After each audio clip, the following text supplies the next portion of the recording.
Hello student, educare study centre চ্যানেলে তোমাদের স্বাগত। যারা প্রাথমিক পরীক্ষা দিতে চলেছ তাদের জন্য আজকের ভিডিওটা মোস্ট ইম্পর্টেন্স। আজ আমি বাংলার কোনি উপন্যাসের মোস্ট ইম্পর্টেন্স অর্থাৎ সাজেশনমূলক প্রশ্ন নিয়ে আলোচনা করব। তবে সাজেশন বলতে মাত্র কয়েকটি প্রশ্ন আমি দিয়েছি। এই প্রশ্নগুলো রেডি করলেই তোমরা সামনে টেস্ট পরীক্ষা এবং ফাইনাল পরীক্ষায় 100% কমন পাবে। ভিডিওটি না টেনে প্রথম থেকে শেষ পর্যন্ত দেখবে। শেষে আমি কিছু ট্রিক্স বলে দেবো যেগুলি অনুসরণ করলেই বাংলার গল্প বা কবিতা বা উপন্যাসের বড় প্রশ্ন বা শর্ট প্রশ্ন খুব সহজেই তোমরা মুখস্থ করতে পারবে বা লিখতে পারবে। তাই ভিডিওটি প্রথম থেকে শেষ পর্যন্ত দেখবে এবং চ্যানেলে নতুন হয়ে থাকলে চ্যানেলটিকে সাবস্ক্রাইব করে দেবে। তোমরা জানো কোনি উপন্যাস থেকে 5 মার্কে 2টো প্রশ্ন আসে। আজকের ভিডিওটা দেখলে 10 নম্বর তোমরা অনায়াসে পেয়ে যাবে। ভিডিওতে দেখানো প্রশ্নগুলি তোমরা খাতায় লিখে নাও বা স্ক্রিনশট করে রেখে দাও এবং ভিডিওতে দেখানো প্রশ্নগুলির মধ্যে কোনগুলি তোমাদের রেডি হয়েছে তা আমাকে কমেন্ট করে জানাবে। চলো শুরু করছি আজকের ভিডিও।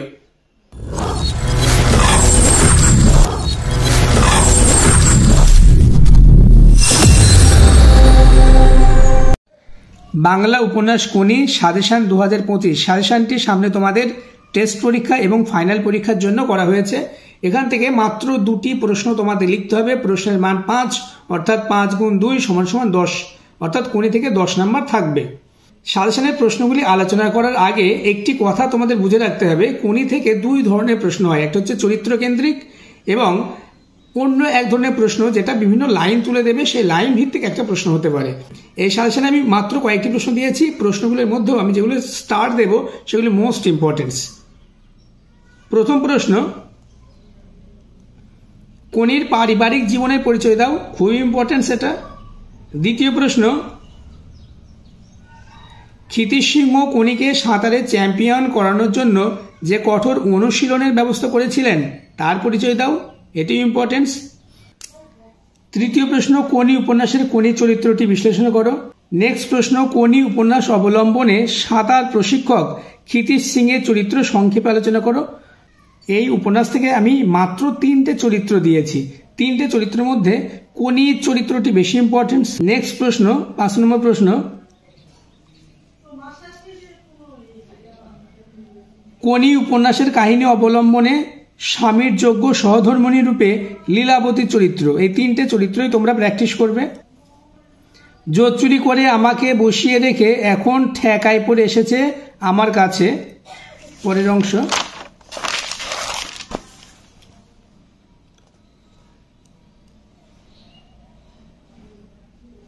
কোনির এই অভিমানের কারণ কি?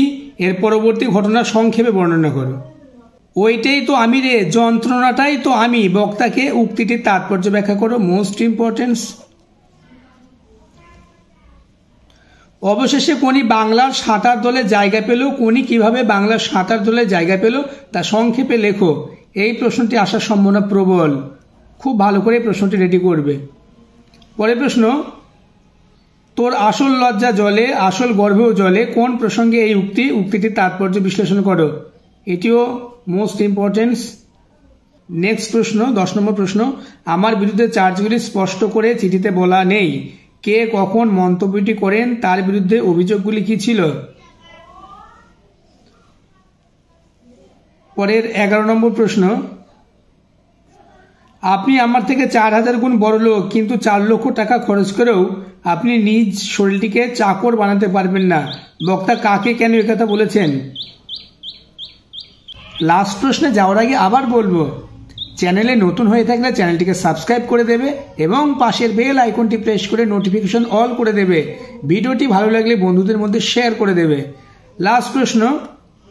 লাস্ট প্রশ্নটি মোস্ট ইম্পর্টেন্স। বারুণী কি? বারুণীর দিনে গঙ্গার ঘাটে যে দৃশ্য ফুটে উঠেছে তা লেখো।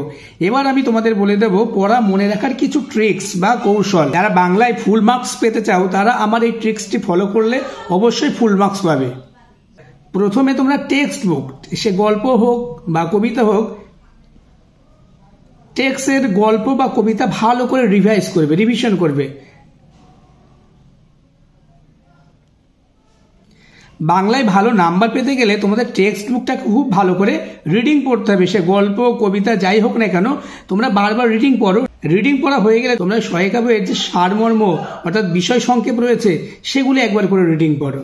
টেক্সট বুকটা রিডিং পড়ার পরে সারমর্ম রিডিং পড়লে তোমাদের কনসেপ্টটা ক্লিয়ার হয়ে যাবে। তাই যেখান থেকে এই প্রশ্ন দিক না কেন তোমরা সঠিকভাবে লিখে আসতে পারবে। এই কোনির ক্ষেত্রে তোমরা প্রথমে কি করবে, সহায়িকা বইয়ের যে সারসংক্ষেপ রয়েছে সেটা রিডিং পড়ে নেবে এবং সম্ভব হলে কোনি উপন্যাসটা একবার রিডিং পড়ে নেবে, তাহলেই তোমরা খুব সহজেই লিখতে পারবে। অর্থাৎ বাংলাতে ভালো নাম্বার পেতে গেলে শুধু প্রশ্ন মুখস্থ করলে হবে না, তোমাকে টেক্সট বুকটাকে ফলো করতে হবে। আজকের ভিডিও এই পর্যন্ত, দেখা হচ্ছে পরবর্তী ভিডিওতে।